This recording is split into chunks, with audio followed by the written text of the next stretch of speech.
Bom, o evangelho de hoje está em Lucas 4. Lucas 4, do 1 até o 13, a tentação de Jesus. Se você notou aí, a gente meio que voltou na ordem cronológica. A gente estava já em Lucas 9, agora a gente volta para Lucas 4, porque a gente precisa entender como Jesus ele vai se dirigir à morte dele, basicamente. Nós estamos começando essa jornada agora, até a Páscoa, para a gente ver como que vai culminar a vida de Cristo e a sua ressurreição. E para isso a gente tem que entender esse momento aqui muito tão importante que é a tentação de Cristo. Eu vou ler aqui então do 1 até o 11, Lucas 4, 1 a 11, diz o seguinte: Jesus, cheio do Espírito Santo, voltou do Jordão e foi levado pelo Espírito ao deserto, onde, durante 40 dias, foi tentado pelo diabo. Não comeu nada durante esses dias, e no fim deles teve fome. E o diabo lhe disse: se és o Filho de Deus, manda essas pedras que se transformem em pão. Jesus respondeu: está escrito, nem só de pão viverá o homem. O diabo o levou a um lugar alto e mostrou-lhe, num relance, todos os reinos do mundo. E lhe disse: eu te darei toda a autoridade sobre eles e todo o seu esplendor, porque me foram dados e posso dar-lhes a quem eu quiser. Então, se me adorares, tudo será teu. Jesus respondeu: está escrito, adore o Senhor, o seu Deus, e só a ele preste culto. O diabo levou a Jerusalém, colocou-o na parte mais alta do templo e lhe disse: se és o Filho de Deus, joga-te daqui abaixo, pois está escrito, ele dará ordem a seus anjos a seu respeito, para que o guardem. Com as mãos eles o segurarão, para que você não tropece em alguma pedra. Jesus respondeu: dito está, não ponha à prova o Senhor, o seu Deus. Tendo terminado todas essas tentações, o diabo deixou até a ocasião oportuna. Deus amado, querido, obrigado pela sua palavra que está aqui presente de nós hoje. Que o Senhor venha nos abrir o entendimento para que entendamos o que o autor escreveu, para que entendamos por que o Espírito Santo trouxe essas palavras e manteve até os dias de hoje, e como nós podemos aplicar isso na nossa vida. Abra nossos ouvidos para que nós possamos ouvir a Tua voz, no nome santo de Jesus. Amém. Então, meus queridos, nós temos aqui essa parte importante e famosíssima do ministério de Jesus, que é a sua tentação. E aqui é um momento de provação, de fato, para Jesus, antes dele começar o seu ministério. Então, esse momento aqui foi antes de tudo que a gente já tinha visto dele pregar. A gente estava falando sobre a sua pregação. E isso aqui o prepara para o momento que ele sabia que chegaria, que era a sua morte. Aqui ele já estava sendo preparado, e ele começa o seu ministério ali, se preparando espiritualmente, em jejum, que fala que ele estava cheio do Espírito de Deus, e ele jejua, e ele ora, e ele então vai em direção à sua morte, porque ele sabe que isso vai acontecer. Sabendo disso também, o diabo quer impedi-lo. Tudo que ele queria, tudo que o diabo queria é que Jesus não cumprisse esse plano, que ele não morresse, porque seria a vitória de Jesus, definitiva. Por isso que ele tenta impedir. Ele tenta impedir que o ministério de Jesus aconteça. Ele oferece atalhos. E Jesus, então, se mantém firme e nega todas as propostas que foram feitas. Aqui então nós vamos ver 3 coisas que nós podemos aprender hoje com a postura de Jesus diante do diabo, diante da provação, diante da tentação, que nós devemos trazer para nossas vidas. Primeiro, que todo cristão ele deve esperar tempos de prova. Segundo, que todo cristão deve estar atento aos métodos do diabo. E terceiro, que todo cristão deve aprender com Jesus como vencer as tentações. Vamos ao primeiro deles. Todo cristão ele deve esperar por tempos de prova. Versículo 2 fala o seguinte, no primeiro mesmo. Jesus, cheio do Espírito Santo, voltou do Jordão e foi levado pelo Espírito ao deserto, onde, durante 40 dias, ele foi tentado pelo diabo. Não comeu nada durante esses dias e, no fim, ele teve fome. A primeira coisa aqui é que o Espírito leva Jesus ao deserto para ser tentado. Isso é muito importante porque o Espírito acaba guiando sempre Jesus no seu ministério. A gente sempre vê isso acontecer. Começa com o nascimento dele, em que diz que o Espírito Santo fecundou Maria. Como isso aconteceu, só ele para explicar para a gente. Mas lá diz que o Espírito Santo foi quem fez acontecer. O Espírito Santo o guia, e aqui o Espírito Santo o leva para o deserto. A tentação ela não foi um acidente, também era algo que já estava nos planos. Era algo que era importante dentro do ministério de Jesus, ele passar para que ele seguisse a sua jornada. E por isso o Espírito o leva até o deserto. Mas não antes dele estar cheio do Espírito. Olha só, Jesus, cheio do Espírito, voltou do Jordão e foi levado ao deserto. A prova que Jesus iria passar, ele esperava já. Ele sabia já que ele ia passar, ele sabia que ele ia ser tentado. E ele sabia que ele ia ser tentado não só naquele momento ali pelo Satanás, mas durante o seu ministério ele seria tentado. As tentações que aparecem, imagina, você começa a ficar famoso, as pessoas começam a querer se aproximar de você, isso sobe a cabeça de várias pessoas.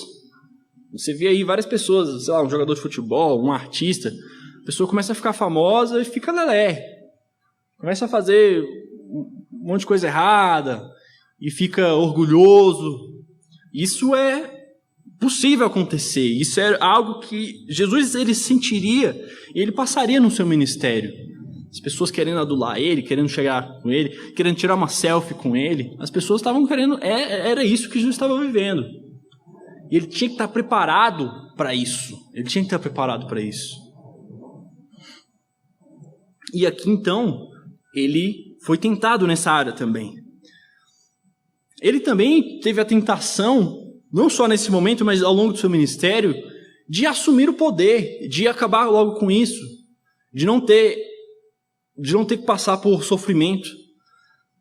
Os judeus eles queriam que Jesus assumisse como rei, a gente já viu em semanas anteriores, como rei de fato, sentado no trono com a coroa, que expulsasse os romanos, que restabelecesse a linhagem de Davi. E ele foi tentado a fazer isso. Há um momento em que o ministério de Jesus está tão famoso que as pessoas querem aclamá-lo como rei, e ele foge, porque ele não quer.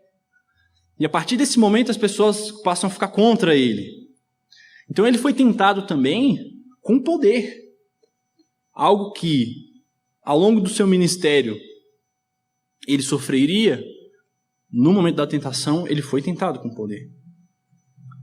E também ele foi tentado, no seu ministério ele seria tentado a demonstrar, fazer coisas, milagres, demonstrar o seu poder.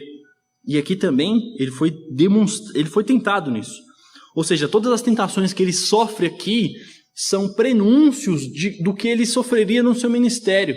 Então ele já é provado aqui, ele é tentado aqui, para quando chegar no seu ministério, ele já ter vencido essas tentações.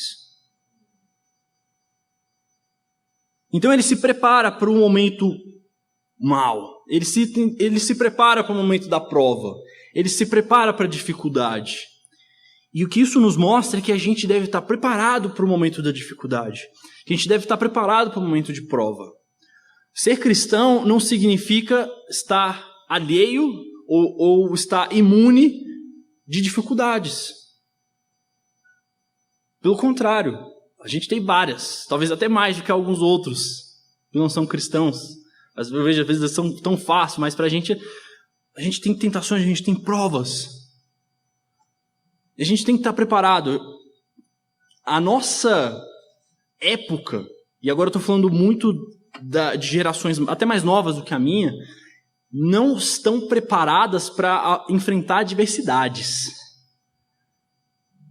Crescem sendo preparadas sempre para passar a mão na cabeça, sempre para ter razão.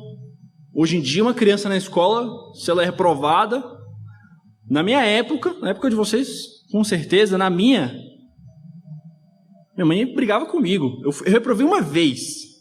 Teve uma matéria só que eu reprovei, assim, de ficar em recuperação no final do ano.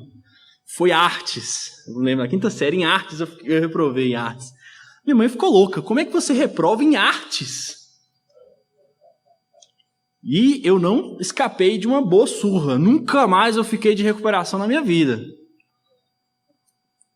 Hoje em dia, se a criança ficar em recuperação, o professor de artes vai ouvir. Como você reprovou o meu filho?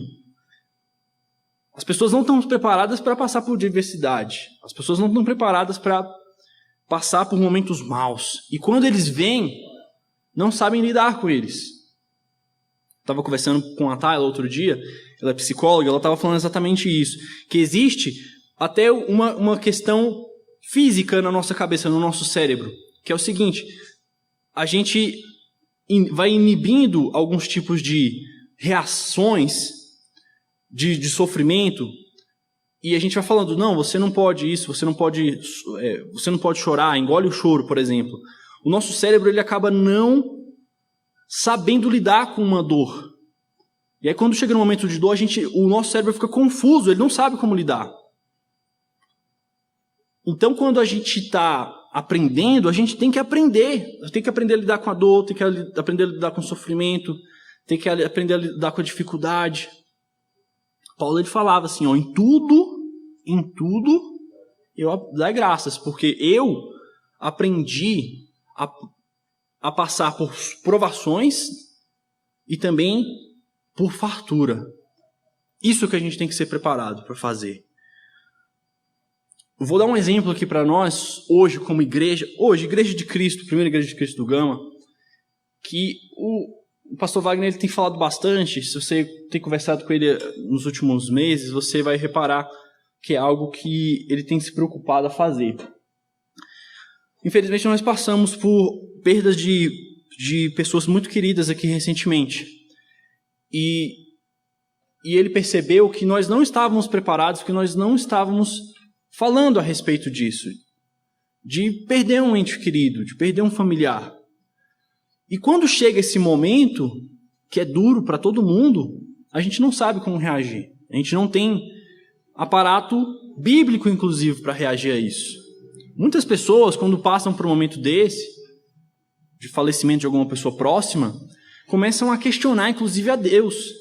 Por que você permitiu isso? Essa pessoa era tão boa. Por que você não curou? Você esqueceu da gente. Isso é uma questão que acontece frequentemente. Nós não estamos preparados, inclusive biblicamente, para passar por um momento desse. O que nós devemos fazer então? Antes do momento da aprovação, antes do momento da dor, antes do momento do luto, estar preparado. Porque se no momento do luto eu querer te dar uma aula sobre luto, não é o que você precisa. Você precisa de acolhimento. Então antes desse momento você precisa estar preparado. E como cristãos, a gente tem que ter isso em mente. Eu tenho que estar preparado para o momento da dificuldade, no momento da prova, momento de dificuldade financeira, tem que estar preparado para o momento de dificuldade familiar, para quando ele chegar, saber lidar. Tem que estar preparado para o momento de dificuldade no casamento. Como é que eu faço se meu casamento a gente estiver discutindo pra caramba? A gente não é preparado para isso. Então a gente tem que se preparar. Tem que parar de pensar que a vida é tão arco-íris assim e saber que há momentos de luta. E a gente tem que estar preparado para isso. Amém. Segundo aqui, o que nós aprendemos com Cristo nessa tentação. Todo cristão deve estar atento aos métodos do diabo. Versículo 3 fala o seguinte. Fala que Jesus teve fome aqui no versículo 2. E logo em sequência, o diabo já dispara. O diabo lhe disse: se és o filho de Deus, manda que essa pedra se transforme em pão. Aqui a gente já começa a ver como que é a artimanha do diabo aqui para tentar Jesus. A primeira coisa que ele reparou aqui que Jesus teve fome. Ao final de 40 dias, teve fome. E aqui ele já lança duas coisas direto para Jesus. Primeiro, na questão da identidade dele, ele fala assim, se você é o filho de Deus. A gente viu aqui várias semanas como essa questão da identidade é importante no ministério de Jesus. Vários momentos de necessidade de afirmação, de identidade. Você tem no batismo a voz do Espírito descendo falando, Deus Pai falando, tu és meu filho, tu és meu filho. Você tem no momento da multiplicação ali, da transformação de água em vinho, o momento que ele afirma a respeito de si. Você tem um momento em que ele pergunta para os discípulos quem eles acham que ele é. E Pedro fala, tu és Cristo.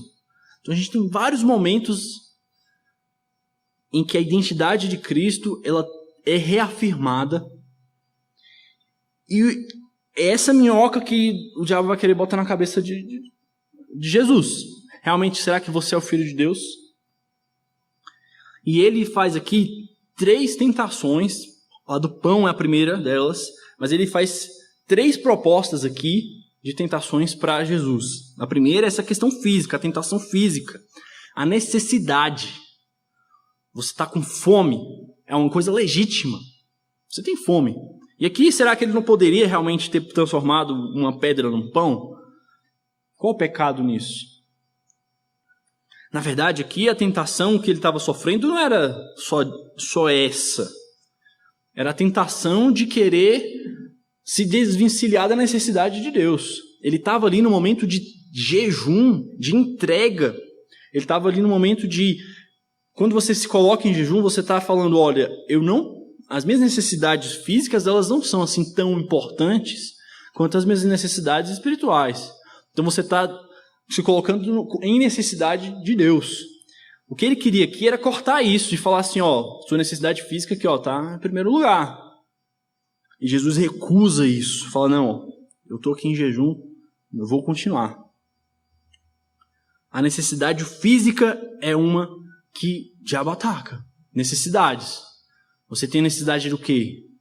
De tênis, de roupa, de comida. Ele ataca nessa necessidade. Ele faz a sua cabeça pensar. Eu poderia ter isso, eu poderia ter aquilo. É uma área que você tem que reconhecer e ficar atento. Segundo, necessidade política. Do 5 até o 11, ele trata da questão da ambição. Ele propõe a Jesus domínio, poder. O 5 diz o seguinte, o diabo levou a um lugar alto e mostrou-lhe de relance todos os reinos do mundo. E lhe disse, eu te darei toda a autoridade sobre eles e todo o seu esplendor, porque me foram dados e posso dar a quem quiser.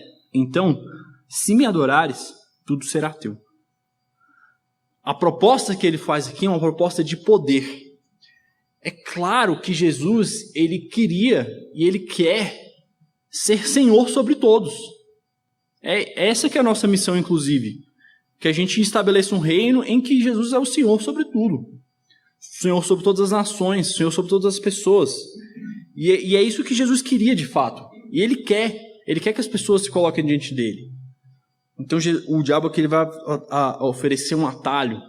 Olha, essas nações aqui vão ser suas, você vai ser poderoso, você vai dominar. Não é rei que você quer ser? Então aqui, só me adorar aí que você vai ser rei dessas nações. Essa tentação aqui da ambição. Você crescer o olho, você querer ser maior do que você é, você querer ter um status. Mexer no coração do homem, mexer no coração da pessoa ali. Essas coisas mexem com a gente. De repente um cargo no teu trabalho, de repente um poder que você possa ter sobre outras pessoas. Isso mexe sobre a cabeça das pessoas. Isso foi um tema da tentação do diabo para com Jesus. E ela pode ser também um tema na nossa própria vida. E terceiro, uma tentação religiosa. Aqui foi a presunção. No versículo 9 até o 12 fala o seguinte: o diabo o levou para Jerusalém, colocou na parte mais alta do templo e lhe disse: se és o filho de Deus, joga-se daqui para baixo, pois está escrito: ele dará ordens a seus anjos a seu respeito para que o guardem. Com mãos eles o segurarão, para que você não tropece em pedra alguma. Jesus respondeu: está escrito. Não ponha à prova o Senhor, o seu Deus. O que ele está propondo aqui é colocar Deus à prova. E ele está querendo propor aqui para Jesus exatamente essa desvencilhada necessidade de Deus, fazendo uma performance. Porque isso aqui não tem necessidade alguma. O pão era uma necessidade que ele tinha de fato, comida. O poder é algo que ele realmente quer. Exercer o poder, o senhorio sobre todas as pessoas. E essa terceira aqui, qual a necessidade de eu me lançar diante de um prédio alto, só para que quando eu chego lá embaixo os anjos me peguem? Não tem necessidade nenhuma. Aqui essa necessidade que ele colocou, a tentação que ele colocou para Jesus era essa questão da performance, de fazer, só pelo fazer, só por demonstrar que você pode. E isso é algo muito presente hoje. Essa tentação de querer demonstrar que eu sei, demonstrar que eu sou melhor, fazer algo só para sobressair, essa presunção é algo muito comum. Eu falo muito com os meninos que tocam aqui no louvor que essa daqui é uma tentação que os assola constantemente. Quando eu tocava guitarra, eu me percebi, teve um dia que eu me lembro nitidamente que eu me percebi nesse dilema. Por que eu vou fazer um solo aqui, de guitarra agora, nessa música? Porque eu quero me sobressair, quero me mostrar que eu sei fazer um solo aqui. Uau! O que isso vai agregar no culto? O que isso vai agregar no louvor dos meus irmãos? Será que eles vão adorar melhor se eu estiver demonstrando aqui? Essa presunção de querer demonstrar, de querer ser, de querer aparecer, ela está com a gente. E o remédio para isso daqui é a simplicidade. Quando a gente está fazendo a obra de Cristo, a obra de Deus, a gente não quer se sobressair, demonstrar porque eu sei. A pessoa vai pregar e começa a falar do grego, do não sei o que lá. Às vezes não precisa, ela só quer demonstrar que sabe. É algo que a gente é tentado. Será realmente que a gente precisa? Ou a gente quer se mostrar só para sobressair, só para o meu nome ser elevado? E é o que a gente tem que ter em mente. Então Jesus foi tentado nessas três áreas.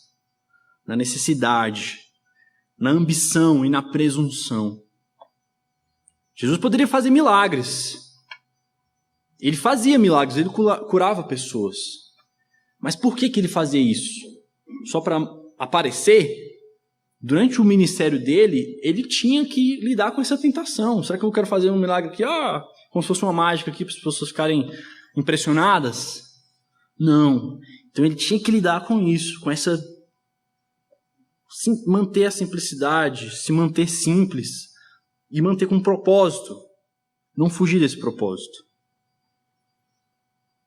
Essas foram as áreas que o diabo identificou em Jesus que ele poderia cair de repente. E ele agiu nesses pontos específicos. Esses pontos, eles podem ser também na nossa vida, mas de repente na sua vida tem outros. E o que a gente tem que aprender com Jesus aqui é identificar quais são esses pontos. Porque Jesus, ele tinha uma resposta para cada uma dessas queixas aqui, para cada uma dessas tentações. Ele sabia quais eram as áreas que ele poderia ser tentado. E nisso ele se resguardava. O pastor Claretti, ele conta uma história famosa que você já deve ter ouvido, uma ilustração, que é um cara rico que foi contratar um motorista. Ele foi fazer entrevista com 3 caras que estavam querendo ser motorista para ele. E ele fez só uma pergunta para eles, assim, ó. O quão próximo será que você consegue passar de um abismo sem cair? Aí o primeiro cara falou assim, olha, eu acho que eu consigo passar assim 1 metro, assim, ó, pertinho. Um carro assim, não cai. Beleza. O segundo, eu consigo passar 10 centímetros. Eu passo pertinho, assim, ó, 10 centímetros, assim, não caio. Aí o terceiro cara falou assim, rapaz, abismo eu quero é distância, eu passo a quilômetros do abismo. Esse aí foi contratado. Abismo não é algo para você ficar passando perto. Tentação é algo para você fugir. Então, se você sabe que você tem dificuldade em A, B, você foge. Você não fica próximo. E a minha tentação é diferente da sua. É muito curioso como é que a gente vai ver isso no dia a dia, né? Posso dar um exemplo meu, eu não vou citar diretamente, mas meu e do Alan, nós somos muito próximos, a gente acaba conversando muito sobre as nossas próprias tentações. Assim, ó, a Bíblia mesmo fala assim, quem tenta... Não sei se esse é um versículo bíblico, na verdade, né? Quem confessa a tentação, não confessa pecado. Acho que não é um versículo, não. Acho que é só um ditado popular. Quem confessa a tentação, não confessa pecado. E tem algumas coisas que eu faço, que ele fala assim, olha, eu nunca poderia fazer isso, porque eu seria muito facilmente tentado. E para mim não é uma dificuldade. Eu falo assim, eu faço tranquilo, para mim, eu nunca fui tentado nessa área. Eu falo assim, nossa, isso eu passo longe. Isso aí eu passo longe. Nós devemos aprender com Cristo quais vão ser os métodos de tentação do diabo, para que a gente esteja preparado para quando elas chegarem e passar longe. Terceiro, nós devemos aprender com Jesus como vencer as tentações. Como? Aqui a gente já falou sobre aprender com Cristo sobre os temas das tentações. Agora a gente vai aprender como que ele venceu o diabo, como ele venceu a tentação. No versículo 13 fala, tendo terminado com essas tentações, o diabo deixou. Sem nenhuma vitória, ele simplesmente saiu, foi embora. Como que isso aconteceu e como que Jesus venceu o diabo? Vou destacar aqui 4 coisas que Jesus fez para vencer as tentações. Primeiro, ele estava cheio do Espírito. Versículo 1. Jesus, cheio do Espírito Santo, voltou do Jordão e foi levado pelo Espírito ao deserto. Ele estava cheio do Espírito. Ele estava em plenitude do Espírito. Quando vier a tentação, se você estiver vazio do Espírito, você vai ser muito mais facilmente tentado e provavelmente você vai cair. Jesus, ele se encheu. Como é que ele estava cheio? Em jejum, em oração, andando com Cristo. Andando com Cristo, ele era o próprio Cristo. Andando com Deus. Leitura da palavra, ele estava sempre na sinagoga lendo. Ele estava sendo alimentado. Ele estava em plenitude com Cristo. E isso foi fundamental para que ele não caísse em tentação. Segundo, ele tinha consciência da sua identidade. Versículos 3 e versículos 9 dizem isso. Então, no versículo 3, o diabo lhe disse, se tu és filho de Deus, manda que essas pedras se transformem em pão. No 9, volta a falar isso. 9, o diabo lhe levou a Jerusalém, colocou na parte mais alta do templo e disse, se és o filho de Deus, joga-se daqui abaixo. 2 vezes, então, ele questiona a identidade de ser filho de Deus. E como que ele venceu aqui? Se ele não soubesse, se ele não tivesse confiança a respeito de quem ele era, ele entrava nessa pilha aqui do diabo facilmente. Se ele não tivesse convicção. Se ele quisesse realmente pôr Deus à prova, realmente, será que eu sou? Deixa eu ver aqui, deixa eu testar Deus. Mas Jesus, ele tinha convicção de quem ele era. Ele sabia que ele era o Filho de Deus, que ele não precisava de tentar a Deus, ele não precisava de demonstrar, porque ele sabia quem ele era. E para nós a gente tem que saber isso também. Quem nós somos? Eu sou filho de Deus, eu sou lavado, eu sou remido, eu sou salvo. Essa convicção vai nos fazer vencer as batalhas, vai nos fazer vencer as tentações. A convicção, a consciência da nossa identidade em Cristo. Terceiro, jejum. Versículo 2 diz o seguinte: onde durante 40 dias ele foi tentado pelo diabo, não comeu nada durante esses dias e ao fim ele teve fome. Jesus estava em jejum. É uma das disciplinas espirituais. A gente diz que as disciplinas espirituais basicamente são 3: jejum, oração e leitura da palavra. A prática dessas disciplinas espirituais, elas vão te fazer estar mais forte, estar mais atento às tentações e fugir delas quando elas chegarem. O jejum aqui, como uma disciplina espiritual que Jesus estava fazendo, foi fundamental então para que quando chegasse a tentação do diabo, ele permanecesse firme. E por último, a palavra de Deus. Jesus, ele respondeu ao diabo com a palavra de Deus em 4 momentos. Versículo 4, 3 momentos aqui. Versículo 4, Jesus fala o seguinte: então ele respondeu, está escrito, nem só de pão viverá o homem. Isso está em Deuteronômio 8. Esse está em Deuteronômio 6. Eu estou confundindo os Deuteronômios todos aqui. No versículo 8 também Jesus fala o seguinte: Jesus respondeu, está escrito, adore o Senhor, o seu Deus, e só a Ele preste culto. Isso também está em Deuteronômios 6:13. E no versículo 12, ele também fala o seguinte: Jesus respondeu, dito está, não ponha à prova o Senhor, o seu Deus. Deuteronômio 6, novamente. Todas as respostas aqui, então, estão em Deuteronômios 8 e 6. Essas que são as respostas aqui. Jesus estava preparado com a palavra de Deus. E ele, sabendo, estando nutrido com elas, ele tinha a resposta e ele tinha o preparo para fugir. E quando a gente não conhece a palavra de Deus, a gente cai muito facilmente na pilha de qualquer um. Qualquer pregadorzinho que apareça, qualquer profetinha falso que apareça, qualquer um que se levante como sendo um ungido, enviado, você sabendo a palavra de Deus, você não vai cair nisso. É importante você estar lendo, por isso é tão importante, eu agradeço tanto que você está aqui, porque é isso que a gente quer, ler a palavra de Deus, entender, ser capaz de interpretar ela, ter paixão por se debruçar nela. É isso que a gente precisa fazer, para quando chegar a tentação a gente estar preparado. E um ponto importante aqui também é, na leitura que o diabo traz aqui, ele também usa a palavra de Deus, ele usa a Bíblia para tentar Jesus, né? Mas ele usa de uma forma muito perspicaz. Ele fala o seguinte, o diabo, no versículo 10, também está escrito, ele dará ordens aos seus anjos a seu respeito para o guardarem. Com as mãos dele o segurarão, para que não tropece em pedra alguma.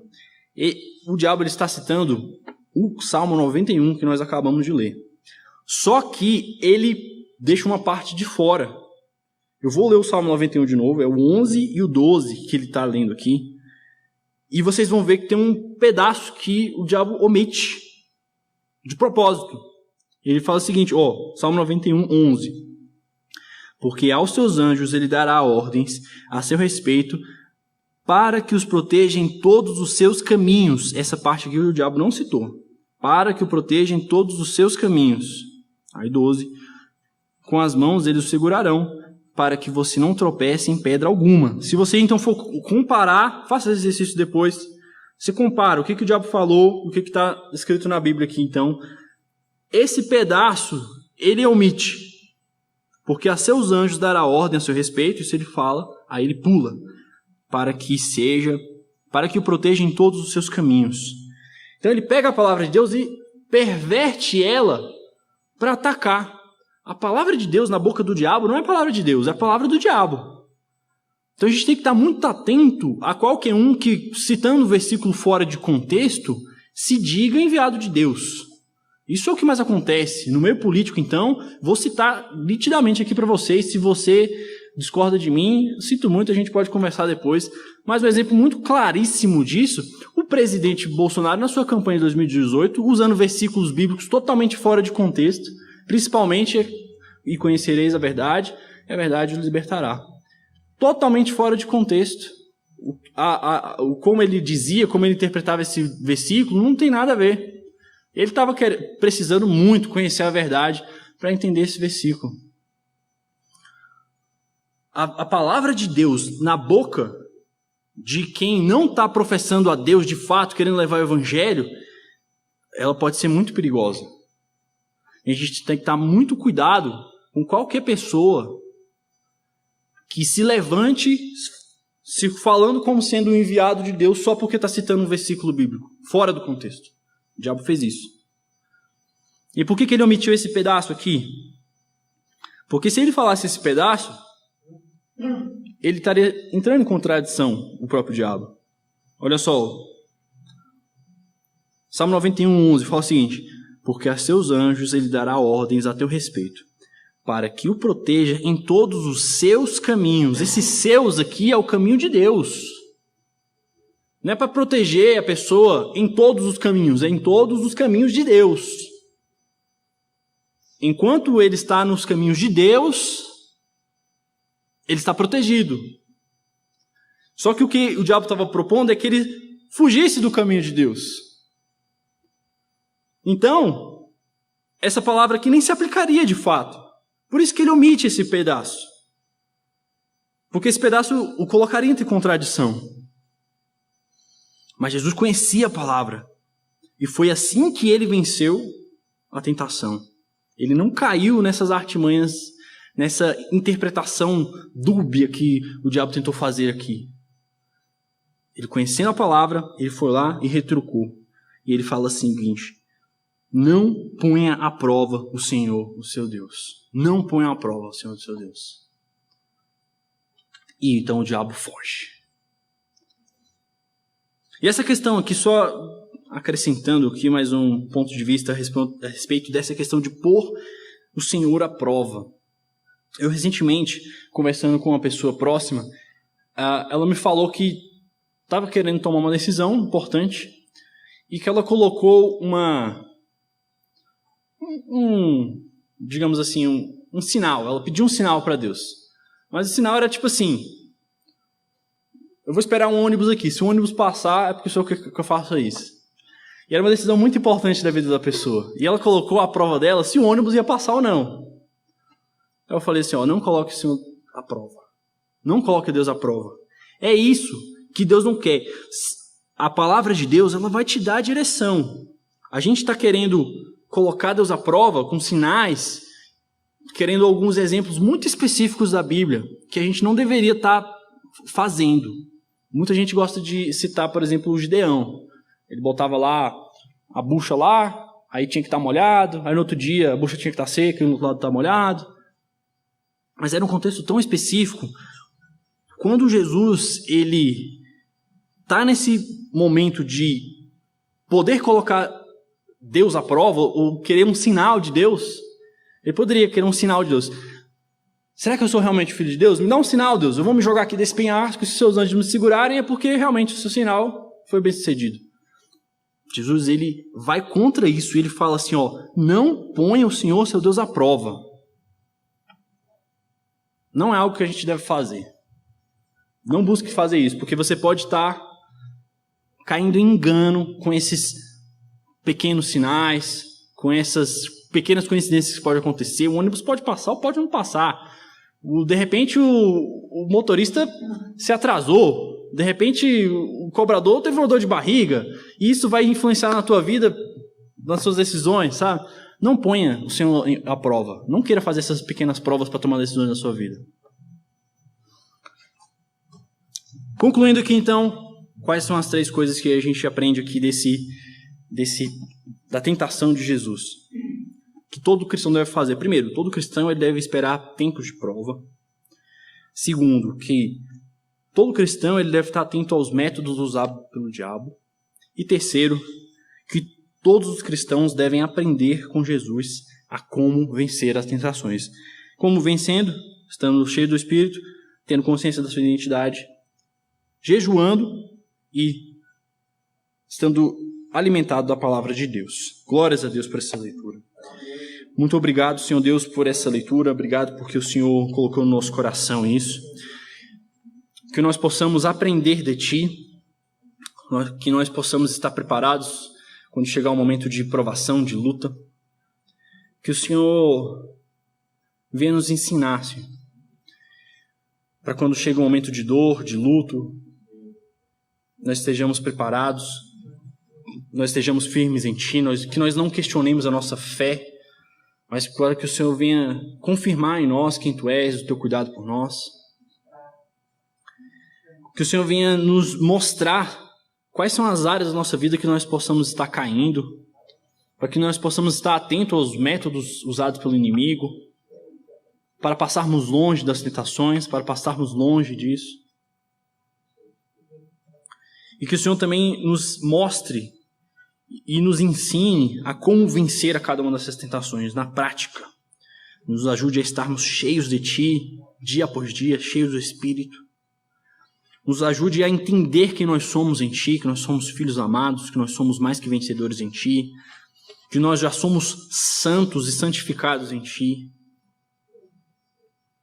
Nos ajude também, Senhor Deus, a praticar as disciplinas espirituais, jejum, oração, leitura da palavra, para que nós possamos fazer isso cada dia, nos fortalecer, estar mais próximo de Ti. E que nós possamos ter o apreço pela palavra de Deus, em ler, em ter prazer em se debruçar na Tua palavra, em ter o prazer em ler, em reler, em estudar aquilo que é a Tua palavra. Seja conosco durante essa semana, abençoa os meus amigos que estão aqui, aquelas pessoas também que estão nos acompanhando em casa, aquelas que vão ouvir essa palavra durante a semana, e nos conduza logo mais à noite para estarmos na Sua casa, Te louvando e participando do Teu corpo. Graças Te dou, no nome do Seu Filho Jesus amado. Amém.